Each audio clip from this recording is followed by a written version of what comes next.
سنت بن کر امت مصطفیٰ صلی اللہ علیہ وسلم کے لیے حکم کر رہا ہے. پتہ یہ چلا کہ ولی کی تلاش میں نکلنا انبیاء کی سنت ہے. اب ذہن میں سوال پیدا ہوتا ہے کہ یہ انبیاء کی سنت کو اللہ نے بیان کیوں فرمایا؟ کیونکہ اللہ جانتا تھا، اللہ کو خبر تھی کہ اب میں نے دروازہ نبوت کو بند کر دیا، اب میرے محمد مصطفیٰ صلی اللہ علیہ وسلم کے بعد کسی اور نبی نے آنا نہیں ہے. جب نبی نے آنا نہیں ہے اور کل نفس ذائقۃ الموت کا وہ منظر بھی لوگوں کو دکھانا ہے، میرا مصطفیٰ ان کی ظاہری آنکھ سے جب اوجھل ہو جائے گا تو میرے محبوب کی امت کو ہر روز ہدایت درکار ہوگی، انہیں ہدایت چاہیے ہوگی، انہیں ہدایت کی ہدایت کے لیے سامان کرنا ہے. تو اللہ نے اپنے اولیاء اور اپنے محبوب بندوں کا تذکرہ کر کے فرمایا، اے میرے محبوب کی امتیوں پریشان نہ ہونا، تمہاری ظاہری آنکھ سے میرا محبوب کو چلا گیا، لیکن اولیاء کی صورت میں، صلحاء کی صورت میں، میرے محبوب کے مقربین کی صورت میں تمہارے پاس ہر حال میں ہدایت کا سامان موجود ہے. ہر حال میں سامان موجود ہے. بس تم کیا اللہ کے قرآن کے ساتھ جڑتے چلے جانا، اللہ کے قرآن کو پڑھتے چلے جانا، اہدنا الصراط المستقیم، اللہ کے حضور سے صراط المستقیم مانگتے چلے جانا، اور میں ہدی للمتقین بنا کر اس قرآن کے اندر ساری نشانیاں کھول کھول کے بتا دوں گا کہ اب تمہیں ہدایت چاہیے تو بارگاہ نبوت سے فیضان پانے والی بارگاہ ولایت سے، بارگاہ ولایت سے اللہ رب العزت نے صرف بات یہیں تک نہیں رکھی، صرف تلاش کا ذکر نہیں کیا، بلکہ جس جگہ پر اللہ کا محبوب اور مقرب بندہ موجود ہوتا ہے اللہ نے اس مقام پر کھڑے ہو کر دعا مانگنے اور اس کی قبولیت کا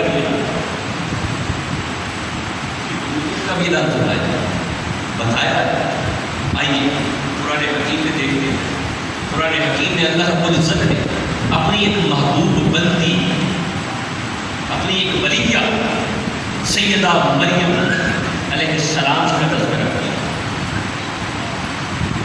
یہ بات طے ہے کہ خاتون یا عورت کبھی نبی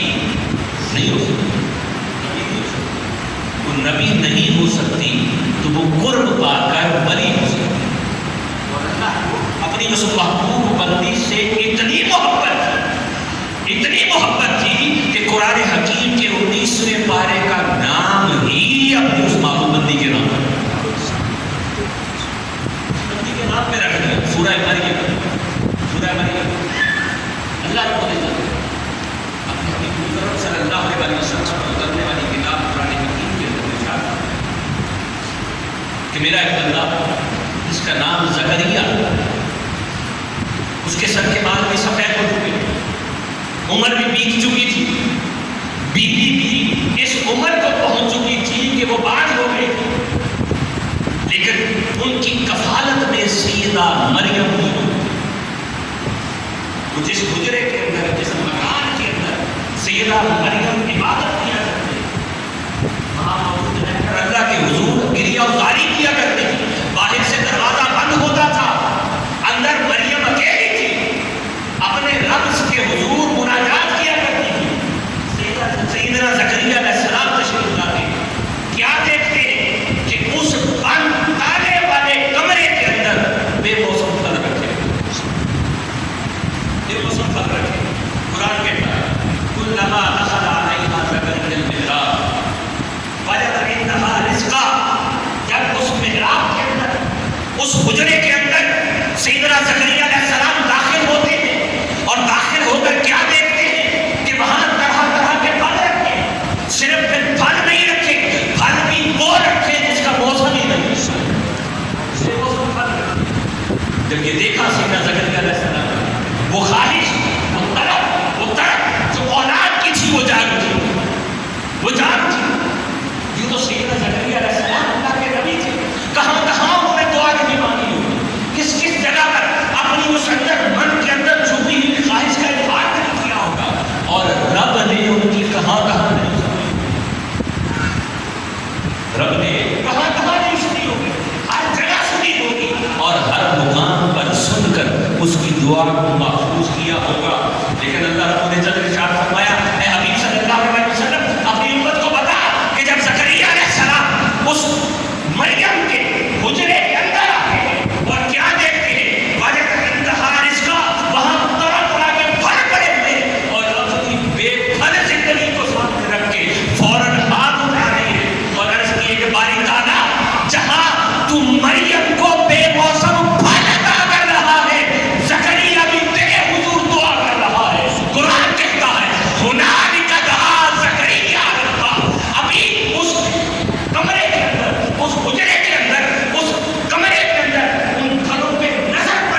ہو چکا ہوں، میرا موسم گزر گیا ہے، وقت بیت گیا ہے، تو جس طرح مریم کو بے موسم پھل عطا کر رہا ہے مجھ پر بھی کرم کر دے۔ تو قرآن کہتا ہے کہ یوں تو مریم علیہ السلام کے اس حجرے میں حضرت زکریا علیہ السلام نے دعا کی، دعا تو کئی طرح کی ہوگی، لیکن ہنالک دعا زکریا ربہ، اس مقام پر کھڑے ہو کر جب دعا کی اللہ نے فرمایا فنادتہ الملائکہ، اے فرشتوں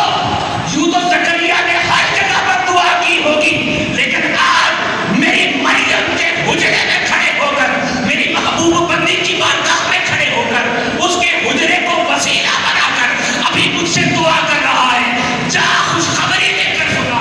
جا یحییٰ علیہ السلام کی خوشخبری سنا دے اور ان کو بتا دے کہ زکریا اللہ تمہیں بیٹے کی بشارت دیتا ہے اور اس کا نام زکریا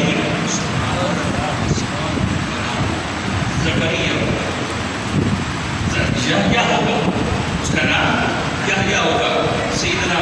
یحییٰ علیہ السلام کی صورت میں اللہ رب العزت نے سیدہ مریم کے حجرے کے اندر، جہاں سیدنا زکریا علیہ السلام نے سیدہ مریم کو وسیلہ بنا کر اور ان کے حجرے کو وسیلہ بنا کر اللہ نے دعا کی، اس کا قطعی طور پہ یہ مطلب نہیں ہے کہ نبی کی شان گھٹ جاتی ہے، نہیں، بلکہ اللہ دکھانا اور بتانا چاہتا ہے اے امت مصطفیٰ، جب سیدنا زکریا علیہ السلام آئے تھے ان کے بعد تو نبیوں نے آنا تھا، لیکن تم میرے محبوب صلی اللہ علیہ وسلم کی امت ہو، اب تم وہ امت ہو جہاں پہ نبوت کا دروازہ بند ہو گیا، اب جب تمہیں طلب ہوگی اور چاہو گے کہ میری بارگاہ میں تمہاری دعائیں مقبول ہو جائے تو کسی ولی کی بارگاہ میں آ کے میرے حضور التجا کر کیا کرنا، میں سنتا سب جگہ ہوں، لیکن قبول اپنے ولیوں کی بات بندوں کی بارگاہ میں جلدی قبولیت عطا کرتا ہے۔ اللہ رب العزت نے ارشاد فرمایا اے حبیب صلی اللہ علیہ وسلم، یہ قرآن میں اعلان فرما دے ان اللہ یبشرک بیحییٰ، کہ اے زکریا اللہ تمہیں یحییٰ کی بشارت سناتا ہے،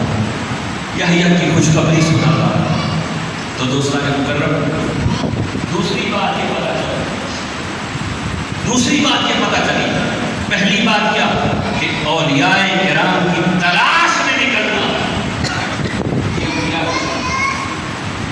پھر اولیاء کے مقام پر اللہ سے دعا مانگنا، یہ بھی انبیاء کی سنت، پھر تیسرے درجے پہ آ گئے، اب ذہن میں سوال پیدا ہوتا ہے کہ تذکرہ سیدہ مریم کا بھی ہو گیا، سیدنا زکریا علیہ السلام کا بھی ہو گیا، سیدنا موسیٰ علیہ السلام کا بھی تذکرہ کر دیا کہ وہ آقا علیہ السلام کی حیات بابرکات سے بھی کوئی اثرات دار کائنات صلی اللہ علیہ وسلم کی حیات دوبارہ آپ کی سیرت سے بھی کوئی ایسا لگتا ہے؟ ہاں، آئیے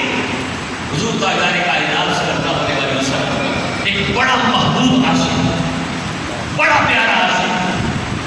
چمن سے رکھنے والا نام ہے اس کا ویسے کرم نہیں،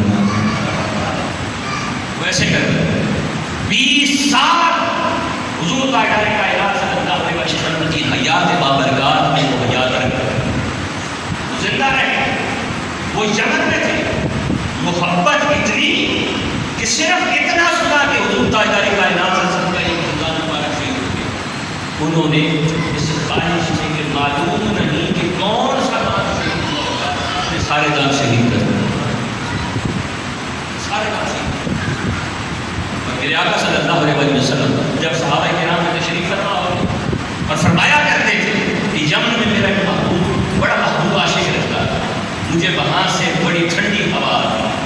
میرا سینہ وہاں کی ٹھنڈک کو محسوس کرتا ہے، اور میرے آقا صلی اللہ علیہ وسلم سیدنا عمر فاروق رضی اللہ